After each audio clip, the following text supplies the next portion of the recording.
हा कार्यक्रम संग्रहित असल्याने ध्वनिचित्रमुद्रण सदोष असण्याची शक्यता आहे. जय जय राम कृष्ण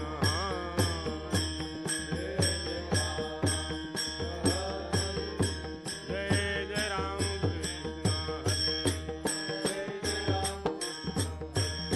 जय जय राम कृष्ण जय जय राम कृष्ण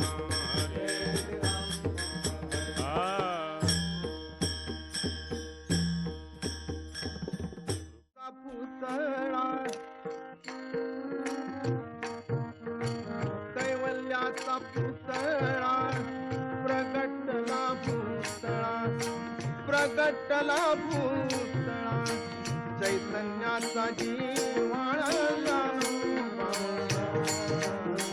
चैतन्याचा जीवाळा ज्ञानोबा साधकाचा माय बाप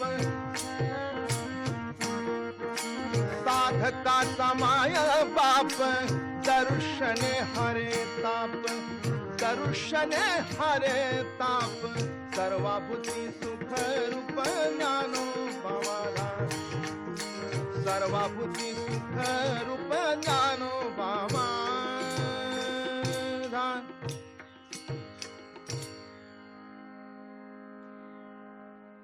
आजचा हा आनंद सोहळा काही आगळा आहे.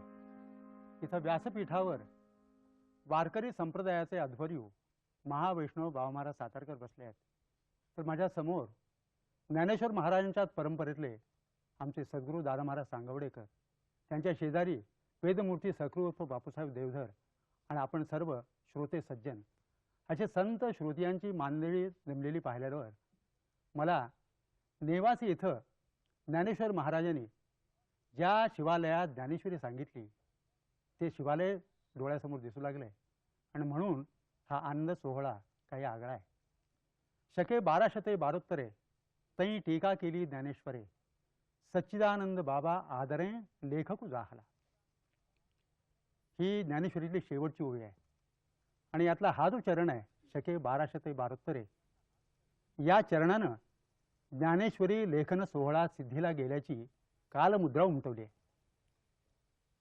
आता शके 1272 मध्ये ज्ञानेश्वरी सिद्ध झाली, पण त्या पाठोपाठ अमृतानुभव, सांगदेव पाषष्टी, नंतर हरिपाठ आणि इतर अभंग या वाङ्मय भावंडांचाही जन्म झाला.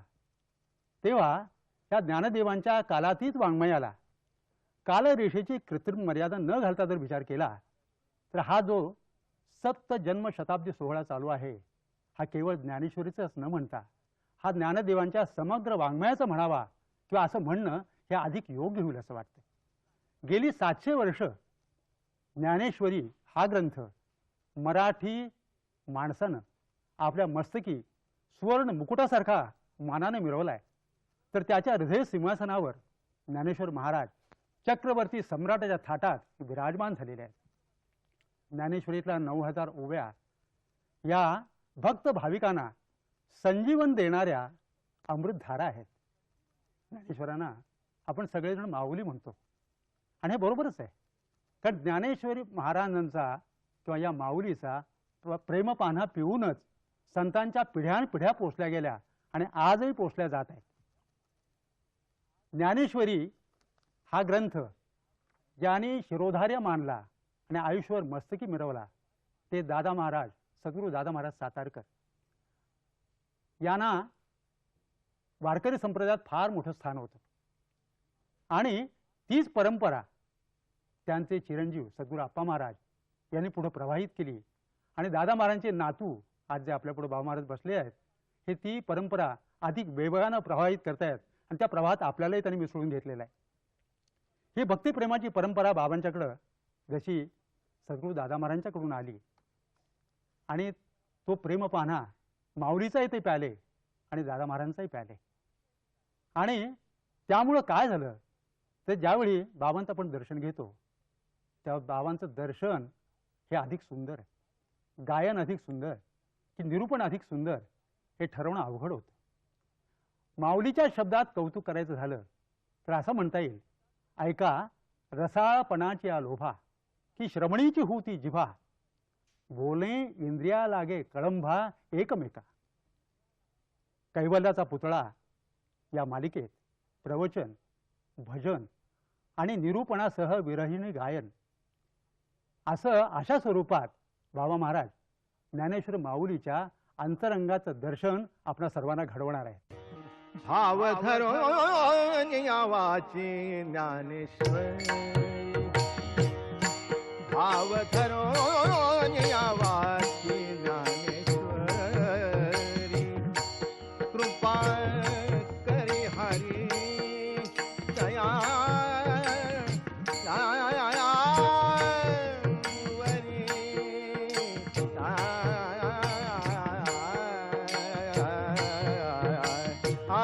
स्वमुखे आपण सांगे तो श्री विष्णू, स्वमुखे आपण सांगे तो श्री विष्णू. श्री गीता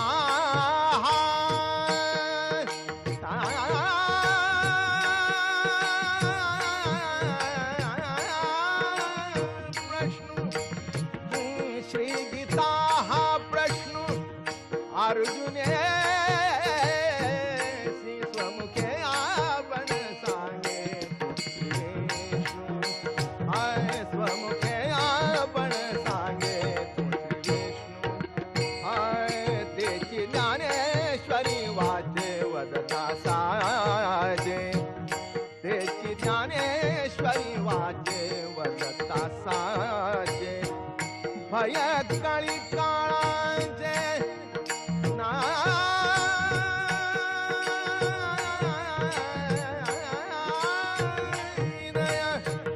भय काळी काळाचे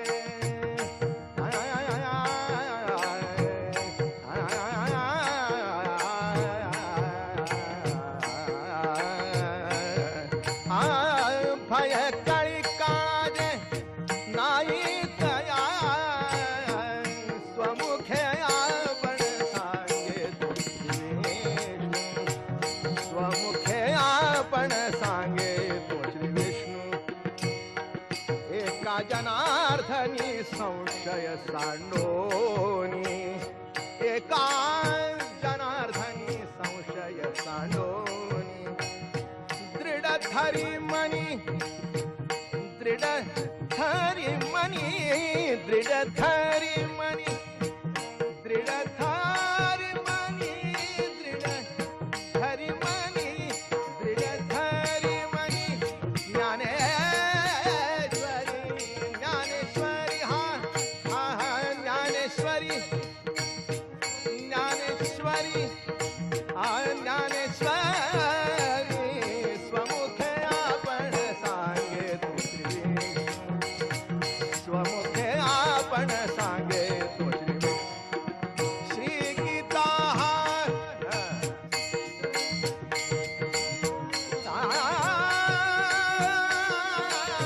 प्रश्न अर्जुने श्री गीता, श्री गीता, श्री गीता प्रश्न अर्जुने स्वमुखे आपण सांगे तो श्री विष्णू, स्वमुखे आपण सांगे तो श्री विष्णू, सांगे तो श्री विष्णू, सांगे तो श्री विष्णू.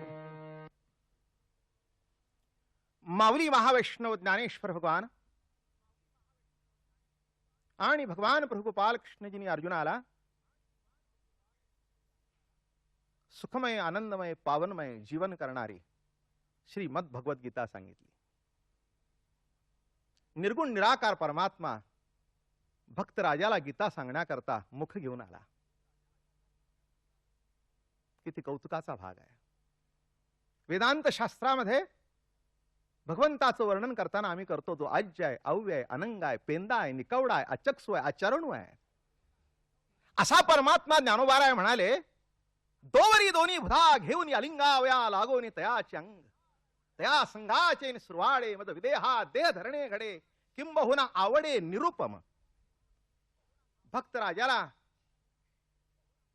गुणगान गाण्याकरता, त्याचं कौतुक करण्याकरता मुख घेऊन आले, त्याला प्रेमाने बघण्याकरता डोळे घेऊन आले, त्याला आलिंगन देण्याकरता निर्गुण निराकार परमात्मा हात घेऊन आला. ज्ञानेश्वर महाराज म्हणाले, असं घडलं, ब्रह्मरसाचे पारणे अर्जुनालागी केले नारायणे, की तेच अवसरे पाहुणे पातलो आम्ही. काय थोर भाग्य आहे बघा. अर्जुना करता ब्रह्मरसाचं पारण केलं देवानी. किती आनंद सोहळा असेल नाही. ब्रह्मरसाचं पारण, साधं नाशिवंत विषयाचं पारण केलं तर किती आनंद होतो, आणि ब्रह्मरसाचं पारण केलं तर काय आनंद प्रगट झाला असेल. आणि घडलं असं, माझ्या डोळ्यासमोर एक चित्र उभं राहतं. प्रेमाने आवडीने भगवान आपल्या भक्तरायाला भरवत होते. गीतेचा एक एक नाजूक घास भरवत होते, आवडीने प्रेमाने भरवत होते. तितक्यात आमचे माऊली तिथे गेले.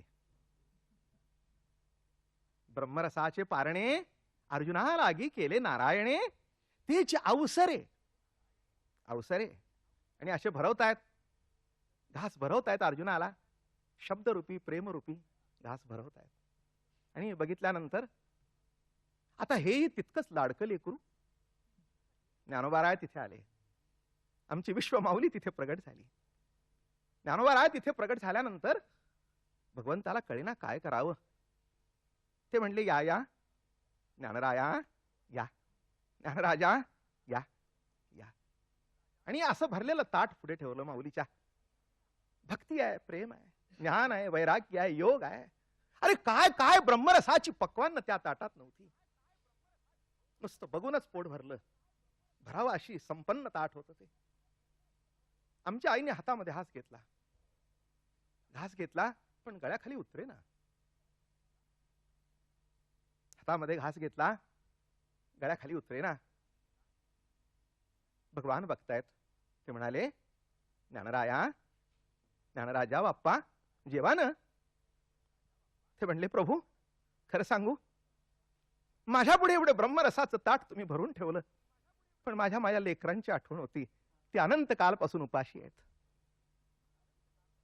अरे प्रभू, उपवास शब्दाचा अर्थ असा आहे, उप म्हणजे सान्निध्यामध्ये तुझा वास आहे, पण तुझा वास आहे हे कळत नाही. ही तर जीवनाची शोकांतिका आहे. प्रभू, सामान्य जीव असा अतृप्त आहे, अतृप्त आहे. हे सखया, हे जीवीच्या जीव लगा, हे कृष्णराया, एवढं आम्हाला असं करा, आम्हाला घरी घेऊन जायला परवानगी द्या. आणि काय गंमत सांगू, ज्ञानोबारायांनी असं आपल्या पदराखाली झाकून आणलेलं ताट म्हणजे ज्ञानेश्वरी. हो, पदराखाली झाकून आणलं ताट. इतकं सुंदर ताट ते, आणि ते तुम्हा आम्हाला भरवतायत. हे नीट लक्षात घ्या. हे ताट असं आलं नाही, मोठ्या मोठ्याने दिलं नाही, किंबहुना बहुजन समाज आल्यानंतर ताट झाकून ठेवली. ही मागची प्रवृत्ती होती, ही मागची प्रवृत्ती होती. पण आई ज्ञानाबाई, आई कुणाला म्हणावं?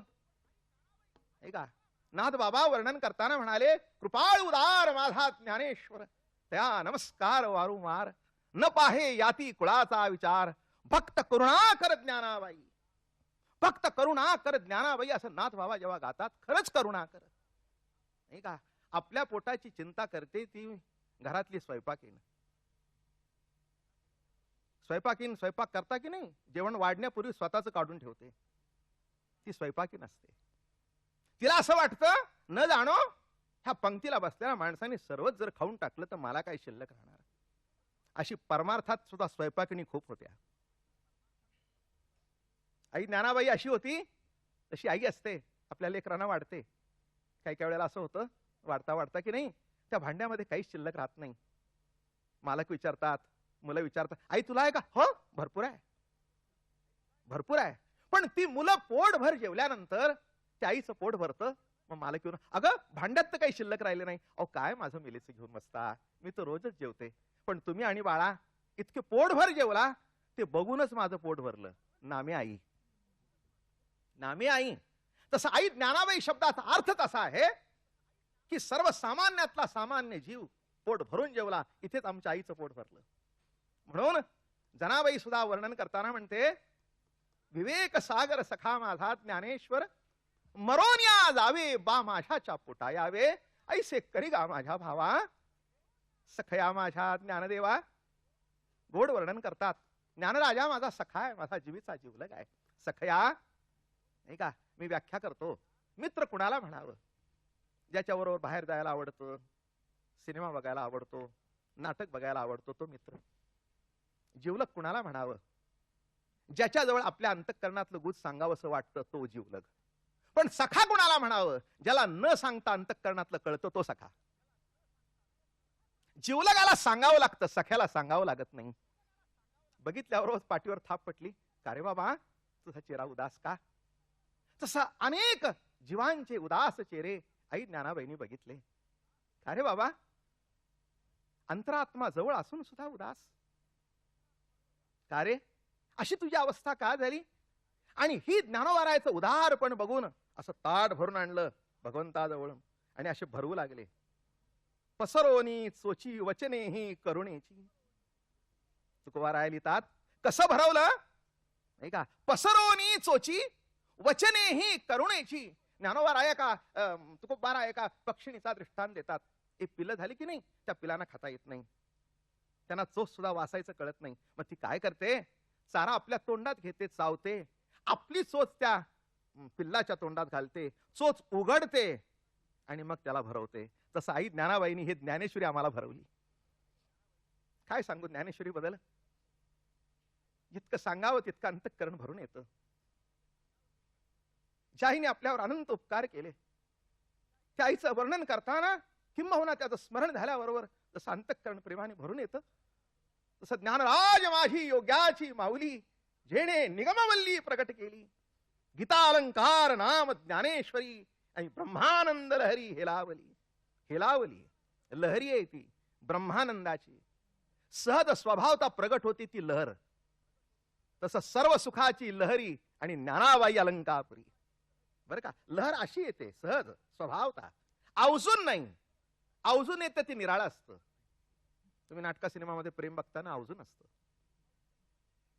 अवजून असतं. तिथे नाटक वटवावं लागतं. पण नाटक संपल्यानंतर कुणाचाच काही संबंध नसतो.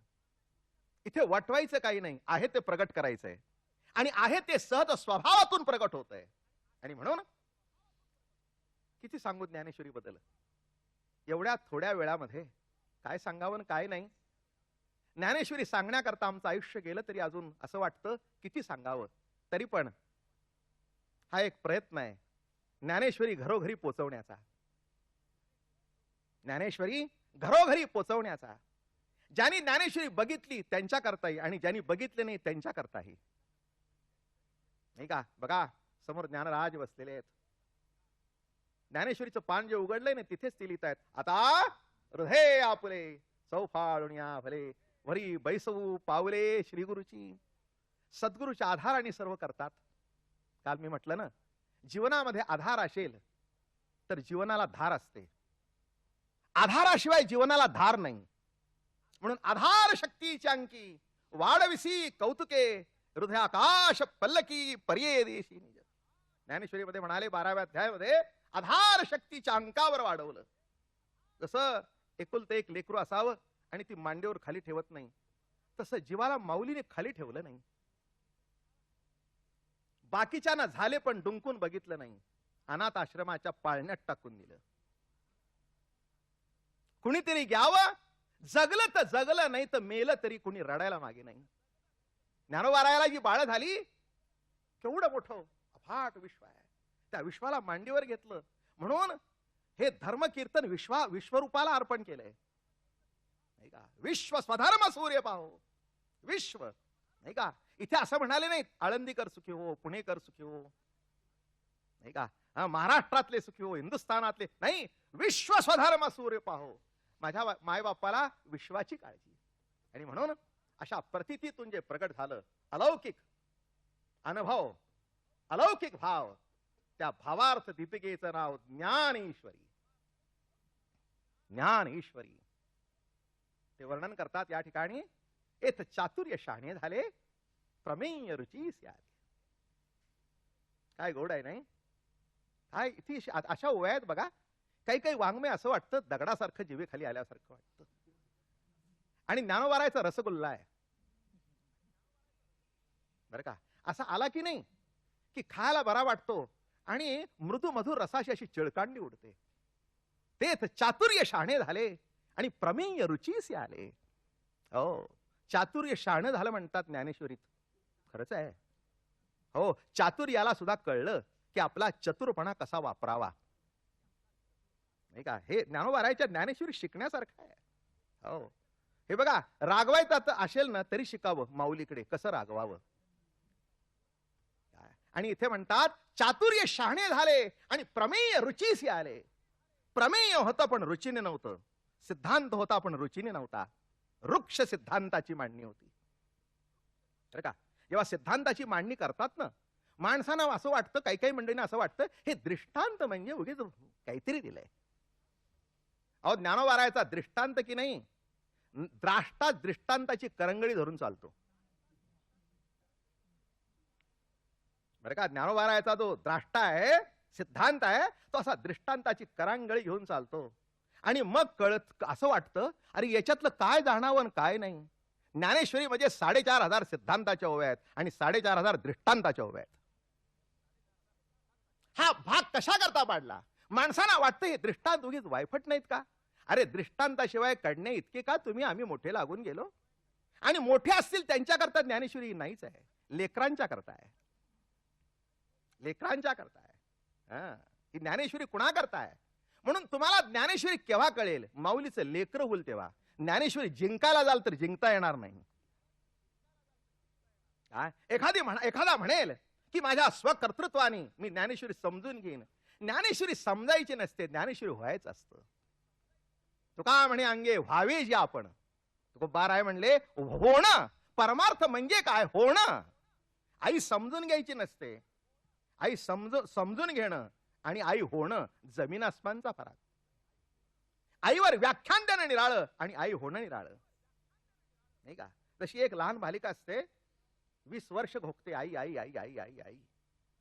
पण आई झाल्यानंतर घोकावं लागत नाही. तिला कळतं, जेव्हा प्रेमधारा हृदयातून पाझरते तेव्हा तिला कळतं आई म्हणजे काय. मला नेहमी असं वाटतं आई कळण्याकरता तर 20-25 वर्ष जावी लागतात, तर निदान माऊली कळण्याकरता तितकं वर्ष तरी बिलगलं पाहिजे. निश्चित बिलगलं पाहिजे, नाही का. अहो, आई शब्द उच्चारला म्हणजे आई कळलं असं म्हणता का तुम्ही? बघा ना, साधा विषय आहे की जन्मल्याबरोबर पहिलं जर नाव ऐकलं असेल तर कोणचं? आई आई आई. पण कुठे कळते आई? कुठे कळते आई? मग एक दिवस लग्न होतं बरं का, आणि लग्न झाल्यानंतर मग तिलाही मूल होतं. आणि काय सांगू काका, जेव्हा ते मूल तिला पहिल्यांदा हाक मारतं आई, तिचं असं अंतःकरण भरून येतं. ती त्या बाळाला जवळ घेते. राजा, अरे एवढ्या करता मी जगले, माझ्या आयुष्यातला मोठा भाग्याचा दिवस, तू मला आई म्हणलास. मग आता मला सांगा, आई शब्द अज्ञात होता का? पण ज्ञात तरी होता का? आई शब्द लिहिता येत होता, पण आई शब्दाची अनुभूती त्या दिवशी कळली ज्या दिवशी बाळाने हाक मारलं. मग आई शब्द कळण्याकरता जर 25 वर्ष, तर ज्ञान ईश्वर शब्द कळण्याकरता किती नाही, किती. आणि म्हणून या ठिकाणी जो विषय मांडणार आहे मी तुमच्या पुढे या सिरियल मधून, अलग लक्षात बघूया ज्ञानेश्वर महाराज काय सुचवतात ते. तुम्ही बोलविली आम्ही बोलेन. नाथ महाराज म्हणाले, मी नकरी त्याची कथा, परी तोच होय मुखी वक्ता, ऐसे बलात्कारे बोलविता, काय मी आता करावे, काय मी आता करावे. अहो, ते बलात्कार करतात, मला बोलवतात. तसे ईश्वरी सत्ता मला बोलवते. ज्ञानेश्वरी सांगितली नाही, बोलवून घेतली. म्हणून ज्ञानेश्वरी हा मराठी भाषेतला वेद आहे. जिथे कर्ता आहे तिथे वाङ्मय आहे. कर्ता जिथे संपतो ते अपौरुषीय वाङ्मय आहे, नाही का. वेदाबद्दल बोलताना माणसं म्हणतात पौरुषीय का पौरुषीय, काय तर अपौरुषीय का, तर ऋषींच्या मधून ते मंत्र आपोआप प्रगट झाले. कसे प्रगट झाले त्यांना ठाऊक नाही. तसं ज्ञानेश्वरी कशी प्रगट झाली माऊलीला ते म्हणले मला माहित नाही. सद्गुरूच्या कृपेने हे वाक्य माझ्या अंतःकरणातून प्रगट झाली. आणि म्हणून या ठिकाणी प्रमेय रुचीसी आले. प्रमेय कसं आलं? एक दृष्टांत देत असतो मी. प्रमेय रुचीला आलं म्हणजे कसं, दृष्टांत कळेल तुम्हाला. एकाच्या घरी आम्ही जेवायला गेलो. श्रीमंत मनुष्य असल्या कारणाने टेबल बिबल मोठा 8 फुटाचं टेबल बिबल. गेल्याबरोबर चला म्हणाले जेवणाची तयारी आहे. 7-8 मंडी आमच्याबरोबर होती. आम्ही गेलो टेबलाभोवती उभे राहिलो. अहो असं चांदीच्या भांड्यामध्ये दिल्ली कमतचा तांदूळ, उत्तम फ्लावरचे गड्डे, उत्तम उत्तम असे सुंदर कांदे सोलून ठेवलेले, मिरच्या अशा सोलून ठेवलेल्या, उत्तम डाळ बरं का, साजूक तूप असं भरून ठेवलेलं. ते म्हणाले महाराज करा सुरुवात. पुंडली गौरदेव हरी विठ्ठल. अहो मी म्हटलं हे खाता येतं कसं? अहो म्हणाले खाता येत नाही कसं? तुमच्याकरता 20 रुपये किलो तो तांदूळ आणला. म्हटलं माझ्याकरता जरी आणला तरी ग्राह्य नाही, प्रमेय होतं पण रुचिनी नाही. दृष्टांत कळला? प्रमेय होतं. मग म्हटलं असं करा, जरा शिजवा, जरा त्याला चटणी टाका, मीठ टाका, मिरची टाका, मसाला टाका आणि जरा प्रेमाने ढवळा. काय ढवळताना असं तुमच्या पोटात ढवळू देऊ नका, कशा करता आले जेवायला म्हणून. असा ढवळा की जेणेकरून तुम्हाला वाटेल हा खाणारा तृप्त झाला पाहिजे, असं प्रेमाने ढवळा. आणि असं म्हटल्यानंतर मग काय झालं, असं सुंदर जेवण केलं. पहिल्या फुरकाबरोबर वा प्रमेय रुचीसे आले, प्रमेय रुचीसे आले. तसं ज्ञानोबारायच्या ज्ञानेश्वरीमध्ये असं वृक्ष प्रमेय राहिलं नाही. काय त्या प्रमेयाकडे बघताना पराप्रमेय प्रमदा विलासिया. ज्ञानोबारायच्या प्रमेयाभोवती विलास आहे म्हणून त्यांच्या तत्वज्ञानाला चिद विलास म्हणतात. ज्ञानोबारायचं जे तत्वज्ञान आहे त्या तत्वज्ञानाचं नाव काय आहे? चिदविलास आहे. त्याच्या जोडीला प्रेम विलास आहे, त्याच्या जोडीला भक्ती विलास आहे. आणि या भक्ती विलासामध्ये, चिद विलासामध्ये आपल्याला डुंबायचं आहे, आपल्याला त्यातला आनंद लुटायचा आहे. आणि तो आनंद साक्षी राहून लुटता यायचा नाही. त्याच्याकरता माऊलीला बिलगलं पाहिजे. म्हणून पहिल्या प्रवचनातून माऊलीला कसं बिलगायचं हे शिका, नाही का? हो, आईच्या मांडीवर बसल्याशिवाय आईच्या सहवासाचा आनंद लुटता येत नाही. तसं आधार शक्तीची अंकी वाढविसी कौतुके आणि हृदयाकाश पल्लकी पर्ये देशी निज. तसं आई ज्ञानाबाईला थोडंसं बिलगूया आणि त्यांना प्रार्थना करूया की महाराज तुमची ज्ञानेश्वरी आमच्या अंतःकरणामध्ये प्रगट करू द्या. आणि ज्ञानच देव कसा आहे ही प्रतिती अंतःकरणामध्ये निश्चयाला येऊ द्या. पुंडली गौरदेव हरी विठ्ठल. श्री ज्ञानदेव तुकाराम विठ्ठल विठ्ठल विठ्ठल विठ्ठल विठ्ठल विठ्ठल विठ्ठल विठ्ठल विठ्ठल विठ्ठल विठ्ठल विठ्ठल विठ्ठल विठ्ठल विठ्ठल विठ्ठल. पुंडली गौरदेव हरी विठ्ठल. श्री ज्ञानदेव तुकाराम ज्ञानेश्वर महाराज की जय. सद्गुरु दादा महाराज, सद्गुरु अप्पा महाराज की जय. जय जय ओ शुद्धे उदारे प्रसिद्धे आनवर्त आनंदे वर्षतीये. विषय वाळे मिठी दिधलिया नुटी ताटी ते तुझी गुरुकृपा दृष्टी निर्विश होय. तरी कवणा ते तापू पोळी कैसे न्यो शोक जाळी. जरी प्रसाद रस कल्लोळी पुर्येशी तू योग सुखाचे सोहळे. सेवका तुझेनी स्नेहाळे सोहम सिद्धीचे लळे पाळीसी तू. आधार शक्तीची अंकी वाढविसी कौतुके हृदयाकाश पल्लकी पर्येसी निज. प्रत्येक ज्योतीची ओवाळणी करिसी मन पवनाची खेळणी. आत्मसुखाची बाळलेणी लेवविसी तू. 17 स्तन्य देसी अनुहाताचा हल्लरू गासी. समाधी बोधे निजविसी बुजाहोनी म्हणोनी साधका तू माऊली. पिके सारस्वत तुझी पाऊली.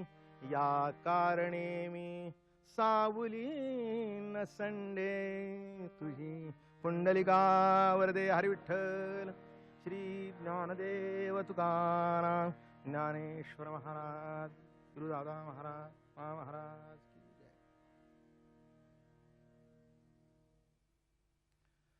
माऊली महावैष्णव ज्ञानेश्वर भगवान आणि भगवान प्रभू गोपाल कृष्णजीने अर्जुनाला 9व्या अध्यायामध्ये एक अप्रतिम असा विषय सांगितला. 9व्या अध्यायाचा विषयच राजविद्या राजगुह्य. त्यामध्ये एक विषय असा सुंदर आला.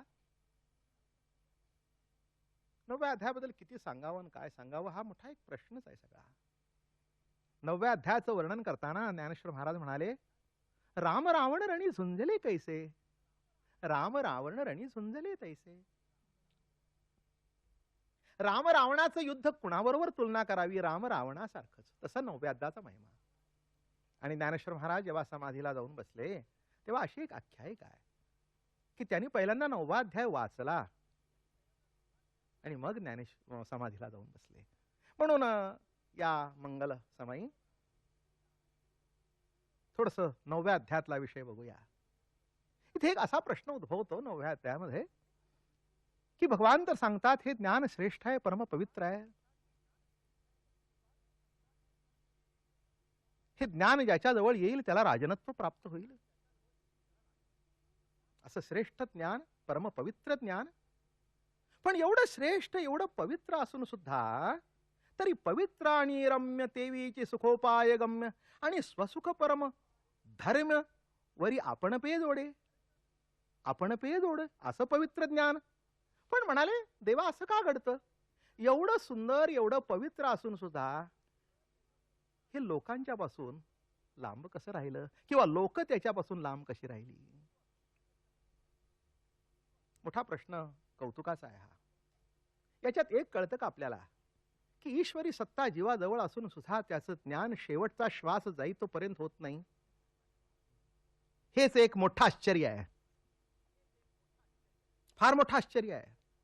हो, अरे या स्वसुखाला सोडून माणसं नको त्या गोष्टीच्या मागे कशी लागतात, विषयाच्या मागे कशी लागतात. तिथे ज्ञानोबाराय दृष्टांत देतात. एकोत्रियाची आवाडी जळती आगी घाली ती उडी, ती अनायासे स्वगोडी सांडी ती केवी. अरे अर्जुना तुला हे कळत नाहीत का मृत्यूलोकीतली माणसं कशी आहेत. अरे 1 रुपया व्याज मिळण्याकरता 100 रुपये त्याच्यात नेऊन घरी घालतात.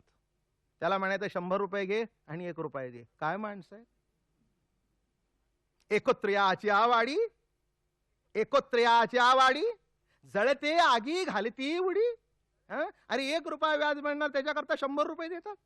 अरे अशी ही मृत्यूलोकीची उफराटी. काय सांगावं अर्जुना, तुला या माणसांची कथा सांगतो.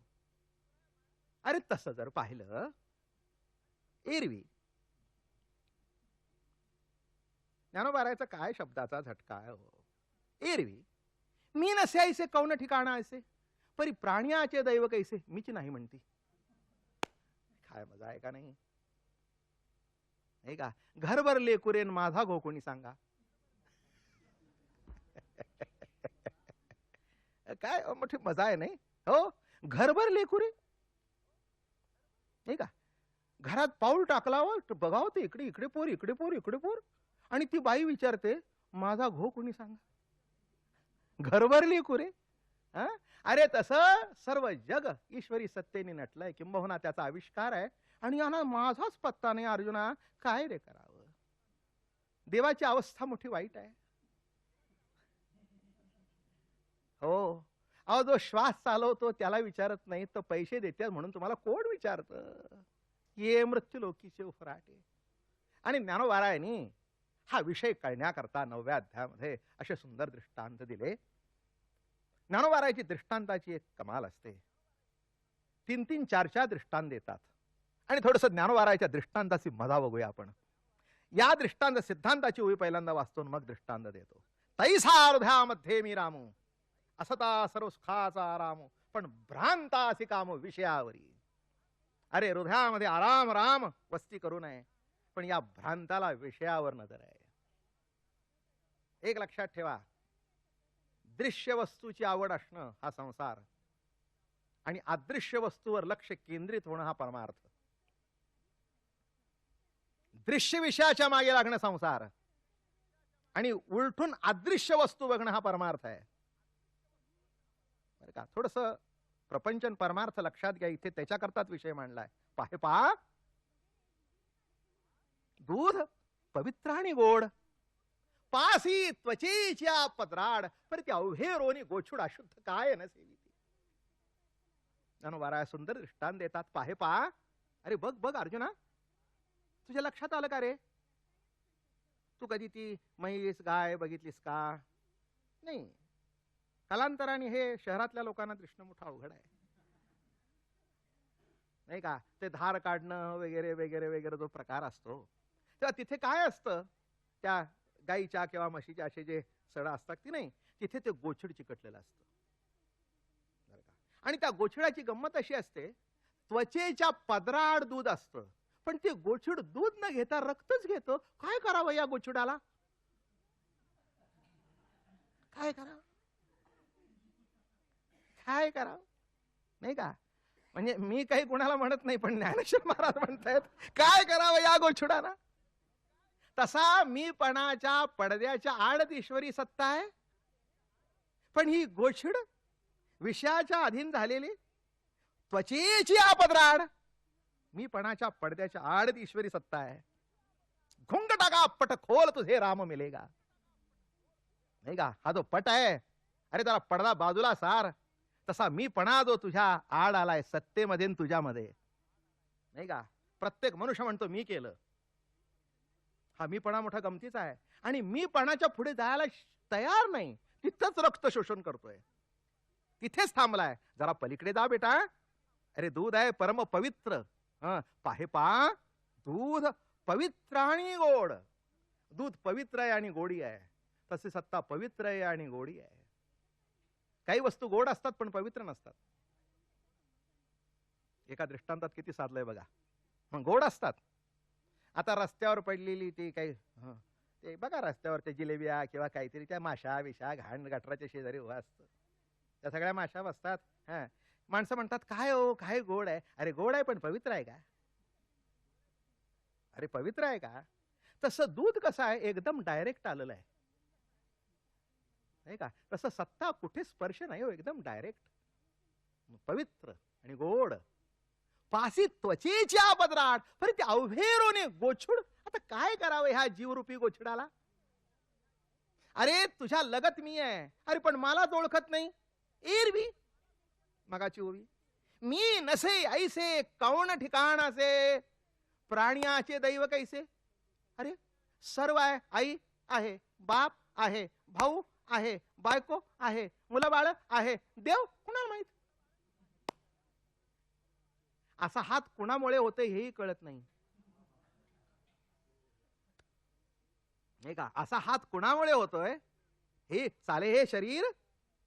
तुकोबाराय आमचे म्हणाले, कोणाची सत्ते कोण बोलविते. हरिवीण बोलविते, चालविते, खावविते. शब्द मराठी भाषेतले पण अतिशय गोड शब्द, नाही का? वीण शब्द आईला लागू पडतो, नाही का? चालवितो, नाही का? एकदा व्याली ती आई आणि सतत कर्मातून वितो तो कोण. शब्द किती गोड आहे. चाल वितो. ज्या दिवशी चालणं विण्याचं थांबतं की नाही, त्या दिवशी माणसं म्हणतात आम्हाला सध्या चालता येत नाही, विणं जरा कमी झालंय. माणूस जेव जो माणसाला म्हातारपण देतो ना, ते मारता मारता का होईना पण ईश्वरी सत्तेवर नजर जावी, कायमच त्या रक्तात अडकू नये, गोछड होऊ नये, एवढ्या करता म्हातारपण आहे, नाही का? हो म्हणता ना, काय हो सध्या अहो मला वर चढवत नाही, शक्ती कमी झाली, अजून गेली नाही याच्यात भाग्य समजा, कमी झाली. चाल वितो, नाही का? चालणं वीत आहे म्हणून चालणंय. बोल वितो, किती मराठी भाषेतला गोड शब्द आहे. बोल वितो, नाही का? अहो बोलणं वीत आहे म्हणून मला बोलता येतंय. नाही तर बघा काही काही टायमाला जेव्हा बोलणं वीत नाही ना, त्याच काय आहे, त्याच काय आहे, अगदी ऑन द टिप ऑफ माय टंग. अरे पण टाकणं बाहेर, जिरेच्या शेंड्यावर आहे तर बाहेर पडू दे ना. नाही ते काय आहे, त्याचा अर्थ असा आहे, बोलणं येतंय पण बाहेर प्रगट होत नाही. मग इंग्रजी शब्द वापरायचा, आय कॅनॉट एक्सप्लेन. म्हणजे इंग्रजी वापरला म्हणजे काय एक्सप्लेन करता येतं असं नव्हे. काय ते काय, मला काय म्हणायचंय, मला काय म्हणायचंय ते कळतंय पण मला याचा अर्थ असा आहे, बोलणं वीत नाही. काय ऐक वितो. नाही का, कळलं का मी काय म्हटलं? का रे, काय झालं? नाही म्हणले जरा ऐकणं कमी झालं, म्हणजे विणं कमी झालं. मग चाल वितो, बोल वितो, ऐक वितो. मग एकदा वितीत येईन सतत वितीतो कोण? देव कशाची उपमा तुझी तुझे रे पुरुषोत्तमा. आणि ओवाळोनी नामा तुझं वरवणी टाकलो, तू माऊली होणी मवाळ. काय म्हणतात महाराज? तू माऊली होणी मवाळ. चंद्राहुणी शीतळ, पाण्याहुणी पातळ, कल्होळ प्रेमाचा. हे प्रभू, तू प्रेमाचा कल्होळ आहेस. मग वीण हे कळणं महत्वाचं आहे. तेच सांगतायत, जवळ असून कळत नाही. काय अरे, जवळचा कळत नाही, लांबचं काय चंद्रावरच्या गप्पा मारता, नाही का? म्हणून परिच्छिन्न वस्तूमध्ये जी परिकृती करतात ते विज्ञान, आणि मुळाशी जातं ते ज्ञान, नाही का? दृश्य वस्तूचा जे शोध करतं आणि त्याच्याबरोबर जे चिकित्सा करतं त्याच्याबद्दल ते विज्ञान, बरं का? आणि आतमध्ये जे जातं मुळाशी ते ज्ञान, ते ज्ञान. म्हणून इथे मुळापर्यंत नेऊन सोडतायत. पाहे पा, पाहे पा. अरे वर वर वर वर गोछडा किती खाशील. पाहे पा दूध पवित्र आणि गोड, पासी त्वचेच्या पत्राड, पर त्या अवघेरोने गोछुड अशुद्ध काय नसेवी ती. अरे हे रक्त खात नाहीत का? तशीची माणसं मला सोडून विषयाच्या मागे लागली, तशीची माणसं. पुढचा दृष्टांत बघूया. एक एक दृष्टांताचीच ओवी एक एक प्रवचनाची आहे, पण असो. का का कमल कंदा आणि दरदुरी नांदणुक एकेची घरी परी पराग सेविजे भ्रमरू एराच खलचिवरे. काय निरीक्षण आहे एका 16 वर्षाच्या बाळाचं. हे 1600 वर्ष जगून सुद्धा निरुपयोगी. गोचिड नाही का? हे गोचिडांचं वर्णन आहे. गोचिड किती वर्ष जगलं काही उपयोगच नाही, कारण जात संपत नाही रक्त खाण्याची, नाही का? दूध पिण्याकरता वासरू व्हावं लागतं. रोषे प्रेम दुनिवटे पर्यंत याच्या हो तानयाची लागता धटे, तेने अधिकची पाना फुटे, रोषे प्रेम दुनिवटे पर्यंत याचे. असो. तेव्हा महाराज म्हणाले, का कमल कन्ना आणि दरदुरी. असं कमल उमललेलं असतं, बघितलं असेल आपण एखाद्या सरोवरामध्ये. सुंदर कमल असं उमललेलं असतं, त्याला खाली दांडा असतो, आणि त्या दांड्याला चिखलात एक टराव टराव करणारे बेडू असतो, बरं का? दांड्याला चिकटून टराव करते आणि तिथल्या माशा खाते, तिथले किडे खाते, आणि बाहेरचा भ्रमर येऊन त्याच्यातला पराग घेऊन जातो. बाहेरचा वासावर येतो, वासावर. संतांना वासातून कळतं वास कुणाचा आहे.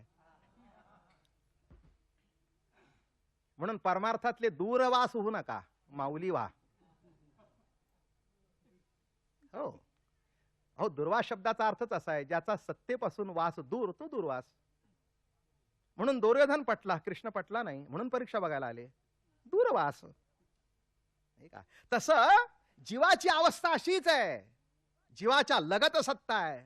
मग आता बाहेरचा भ्रमर यावा, त्याने तो पराग घेऊन जावा, आणि इथे टराव टराव दांड्याला चिकटून आहे. नाही नाही, ते बेडकाची गंमत मोठी आहे. दांड्याला तसे तुम्ही ईश्वरी सत्तेच्या दांड्याला चिकटून आहे. दांडा गळू द्या, काय होईल बघा. गर्दी जमेल दारा पुढे तुमच्या, तुम्हाला त्या 2 दांड्यावर घालून नेण्याकरता. नाही गंमत बघा काय होईल. नाही केवढी मोठी गंमत आहे. अरे शेवटचा श्वास येई तोपर्यंत कळत नाही काय आहे. काही काही माणसं मोठं भूषण समजतात विद्वत्तेचा. आम्ही देव मानत नाही, जणू काही देव इलेक्शनला उभा राहिलाय की यांनी पेटीत मत टाकलं तर तो निवडून येणार आहे. नाही काय देव काय तुमच्या माझ्या मान्यावर आहे काय? अरे तुम्ही मत टाका नाही तर न टाका, पण त्याने जर सकाळी मत टाकलं नाही तर तुमची अवस्था काय होईल? ईश्वरी सत्ता काय तुमच्या माझ्या म्हणण्यावर आहे का? अरे तुमच्या माझ्या म्हणण्यावर असेल तो ईश्वरी सत्ताच नाही, सत्ताच नाही, नाही का? हो, साधी मत मिळालेली माणसं थोडीशी तर काय मजा करतात, याचा अनुभव आपण जीवनामध्ये घेत असतो. काय मग ईश्वरी सत्ता काय तुमच्या माझ्या मतावर आहे का? पण त्याच्या मतावर तुम्ही आणि मी आहोत हे मात्र सत्य आहे. म्हणून व्यवहारातली मतं कळणं हा संसार आणि प्रभू मत टाकतोय हे कळणं हा परमार्थ. हे दोन भाग लक्षात घ्या, तिथले तिथेच संसार आणि परमार्थ होतो. म्हणून दांड्याच्या लगत आहे नाही का, किती किती जवळ. म्हणून त्याला ज्ञानेश्वर महाराज म्हणतात, बापरुखमा विवरू जीवीचा जिव्हाळा. जिवलग म्हटलं, जीवाच्या लगत जी सत्ता त्याला जिवलग म्हणावं. जीवाच्या लगत. जसं मग ते बेडूक लगत आहे पण कळतं का? त्याच्या अंतःकरणामध्ये प्रतीती आहे का? नाही. आयुष्यभर चिकटून आहे. तसं आयुष्यभर सत्तेला आहे. शेवटचा श्वास जाई तोपर्यंत कळत नाही देव आहे का. आम्ही काही देवाला मानत नाही. त्या अवस्थेत जातात माणसं. देवाला वाटतं हे कसं काय रे, अर्जुन विचारतो, देवा असं कसं रे, हे असंच आहेत म्हणले, हे बेडक आहेत, हे गोछूड आहेत. काय नाही, मला तुम्हाला कुणालाच काही म्हणायचं नाही, पण ज्ञानेश्वर महाराज सांगतायत आपण जर याच्यातले नसलो तर आपल्याला लागायचं काही कारणच नाही. पण असलो तर विचार करण्याकरता ज्ञानेश्वरी आहे, दोष दाखवण्याकरता ज्ञानेश्वरी नाही. नाही का? जेव्हा डॉक्टर पोट दाबतो तेव्हा तुम्हाला मुद्दाम दाबून दुःख करण्याकरता नाही, दुःख कुठे आहे तपासण्याकरता आहे. जेव्हा डॉक्टर दाबतात, अहो डॉक्टर दाबू नका, दुखतंय दुखतंय. अहो तेच तर मला कळू द्या ना किती दुखतंय ते. मी दुखण्याकरता दाबत नाही तर दुःख सुधारण्याकरता दाबतोय. तसं संत एखाद्या वेळेला जे बोलतात त्या बोलण्याचा हेतू तुमचं उणं काढणं नव्हे तर त्या उण्यातून बाहेर पडणं हाच त्याच्यातला हेतू आहे. आणि हे दोन दृष्टांत पुरेसे पडत नाहीत म्हणून तिसरा दृष्टांत महाराज देतात. नातरी निदैवाच्या परिवरी लोह्या रुतल्या हाती सहस्त्रवरी परितेथ वैसोनी उपवास करी का दरिद्री. फार सुंदर दृष्टांत देतात. एक म्हणाले मोठा सावकार होता, कोट्यावधी रुपयाची संपत्ती. मग त्याला एक मुलगा होता, पण शेवट आयुष्याचा मुलगा झालेला. त्याचं आयुष्य संपलं, आई गेली आणि आई नाही बाप नाही अशी त्या निदैवाची अवस्था. बरं का, सगळ्या बाजून निदैवी निघाला म्हणजे माणसं सगळ्या बाजून निदैवी निघतात. मग गुळाची ढेप मोठी असली म्हणजे मुंगळे जमतात. तसा पैसा भरपूर असल्यानंतर आजूबाजूचे सोयरे जमले, नातेवाईक जमले. नातेवाईक शब्दाचा अर्थ असा आहे ज्यांच्या आत काही नाही ना आत काही, ते नातेवाईक. अलग लक्षात, काही नाही, काही प्रेम नाही, आस्था नाही. काय त्याचा अर्थ असा आहे जे फक्त लग्नाला आणि पोचवायला भेटतात तेच नातेवाईक. एरवी काही त्यांचा उपयोगच नसतो. ते सुद्धा यायचं एवढ्या करता असतं की आपल्या करता ते यावेत. नाही म्हणजे असाच अर्थ आहे ना, नाही का? तसे सगळे नातेवाईक जमले, इस्टेट सगळी खाऊन टाकली. त्या बाळाला काही शिल्लक ठेवलं नाही, काहीही शिल्लक ठेवलं नाही. शिक्षण नाही, काही नाही. कोण काळजी करतो? सगळे न लुटायला आले होते घरामध्ये. मग त्या बाळाची अवस्था अशी झाली, गावामध्ये भीक मागावं आणि घरात येऊन जिथे हंडे पुरले होते बापानी त्याच्यावर बसून येऊन खावं. बाप हुशार होता मोठा. पूर्वीची माणसं हे असे काही वॉल्ट्स विल्ट्स नव्हते. काय मग जमिनीमध्ये ते धन पुरून ठेवायचे अशी पद्धत. आणि मग असा तो निदैव बाजारात निघालाय, दादा काहीतरी देता का पोटाला. त्याचा मित्र त्या गावामध्ये नव्हता आणि तो काही दिवसांनी तिथे आला, फिरत फिरत फिरत असा सहज फिरत फिरत फिरत आला. आणि बघितलं तर तो जो मुलगा होता त्याचा आणि बापाचा चेहरा सारखाच. अरे म्हणाले, हा आपल्या वामनरावचा मुलगा, वामनरावचा मुलगा. अरे असं काय दिसतोय याची अवस्था. जवळ गेले, अरे म्हणले तो आमच्या वामनचाच मुलगा ना. हो म्हणले दादा. अरे पण म्हणले तुझी अवस्था अशी, कोट्यावधी रुपये तुझी इस्टेट. म्हणले दादा सगळं संपलं, काही नाही. मी लहान होतो, सगळे सोयरे धायरे आले, सगळं वाटोळं करून टाकलं, काही जवळ नाही. अरे म्हणले असं नाही, जरा उकरून बघितलंस का? जरा उकरून कधी बघितलं का? आयुष्यभर भीक मागतच फिरायचंय. वरचं संपतं पण आतलं संपत नाही. आतलं संपल्यानंतर वरचं असून उपयोग नाही. माझं म्हणणं लक्षात आलं? वरच्याला काही महत्व नसतं, आतमध्ये खूप आहे. आणि आत आहे म्हणून वर आहे, नाही का? आतल्याच्या आधारावर हे वरचं दिसतंय. हीच तर ईश्वरी सत्तेची लीला आहे. आणि चल म्हणाले जरा आपण जमीन उकरू. काय फावडं बिवडं, टिकाव बिकाव नाही म्हणले. आता टिकाव धरण्यासारखं काही नाही, तेही विकून खाल्लं. आयुष्यामध्ये संत वचनाचं टिकाव हातात सापडल्याशिवाय टिकावच धरत नाही मनुष्य, असा सिद्धांत आहे. कशाचा टिकाव धरतो नाही का? सुखदुःखाची आग हाई मारली याची सेची नाही. सुखदुःखाची आग हाई मारली याची सेची नाही. संत कोटीतला पुरुष होता तो. बाप म्हणजे संत, तो मित्र म्हणजे संत बरं का. मग त्यांनी काय केलं, चल म्हणला आता माझ्या पैशानी फावडं विकत घेऊ, टिकाव विकत घेऊ, घमेली विकत घेऊ. आणि गेले तिथे. आणि गेल्याबरोबर आता मला सांग म्हणाले, आमचा वामन बसत होता कुठे नाही का? हो, कुठे बसत होता वामन? इथे मन आहे, बुद्धी आहे, चित्त आहे. वा वा वा. कुठे आहे, कुठे आहे, कुठे बस? इथे, इथे ना. हान टिकाव तिथे म्हणले. जिथे तो बसत होता तिथेच आहे. आणि काय सांगू तुम्हाला, अशी जोरदार टिकाव मारली की नाही, ती टिकाव जी बाहेर पडली ती समाधानाची मोहर घेऊन बाहेर पडली. तसं संत वचनाची टिकाव जेव्हा अंतःकरणाला लागते तेव्हा बोधाची, प्रेमाची, भक्तीची मोहर घेऊन बाहेर पडते. आणि मारल्यावर अडकून पडली. अरे बघ काय मजा आहे बघ. आणि उकरतो तो हंडेच्या हंडे, हंडेच्या हंडे, हंडेच्या हंडे. महाराज म्हणाले त्याच्यावर बसून बेट भीक मागत होतं. पहिली अवस्था काय होती, गावामध्ये जायचे, तुकडे मागून आणायचे. निदैवाच्या परिवारी लोह्या रुतल्या हाती सस्त परी तेथ बैस. मग भाकरी आणायची आणि त्याच्यावर खायचं बसून. तसं निज ज्ञान ईश्वरी सत्ता जवळ आहे, त्याच्या आधारावर भीक मागताय. कुठे ज्ञान मिळेल, कुठे ज्ञान मिळेल? देव आहे का नाही का? अरे आहे का नाही का हे त्याच्या सत्तेनेच बोलतोय. महाराज म्हणाले तैसा तैसा हृदयामध्ये मी रामू, असता सर्व सुखाचा रामू, पण भ्रांतासी कामू विषयावरी. तो निदैव दशा आहे ना, भीक मागून आणून त्या मोहराच्या हंड्यावर बसून खातोय. तसे तुम्ही आहात, आम्ही आहोत. संत भेटले तर चित्र पालटेल, ही पुढची कट्ट सांगितली मी. ओवीच्या पुढे जाऊन सांगितलं की संत भेटले तर चरित जीवन पालटेल. जो भीक मागणारा भिकारी होता तो पुन्हा गावातला सावकार झाला. ज्याला वाटत होतं ईश्वरी सत्ता भेटली पाहिजे, त्याला असं कळलं भेटायचं काहीच नाही, भेटूनच आहे. म्हणून एक लक्षात घ्या, परमार्थामध्ये काही मिळवायचं नसतं. नको ते गेलं की आहे ते भेटतं. सिद्धांत काय आहे? तुम्हाला काय वाटतं, काही मिळवणं हा परमार्थ आहे नाही का? म्हणजे परमार्थ काही धंदा आहे का? काही मिळवायचं आहे नाही, मिळवायचं काही नाही. नको ते गेलं, नको ती वरची माती सरली की अर्थ खाली हंडाच आहे.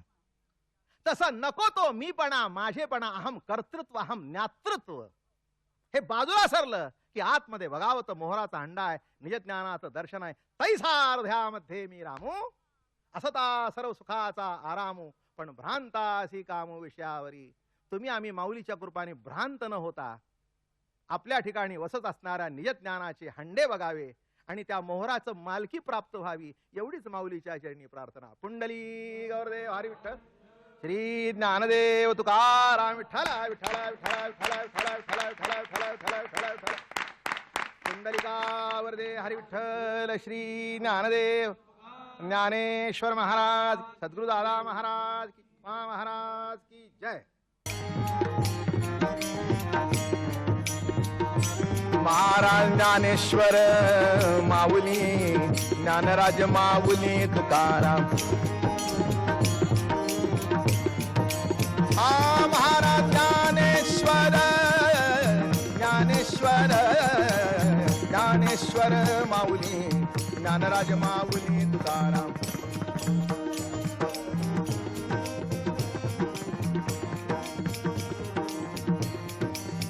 महाराज ज्ञानेश्वर माऊली, ज्ञानराज माऊली तुकाराम.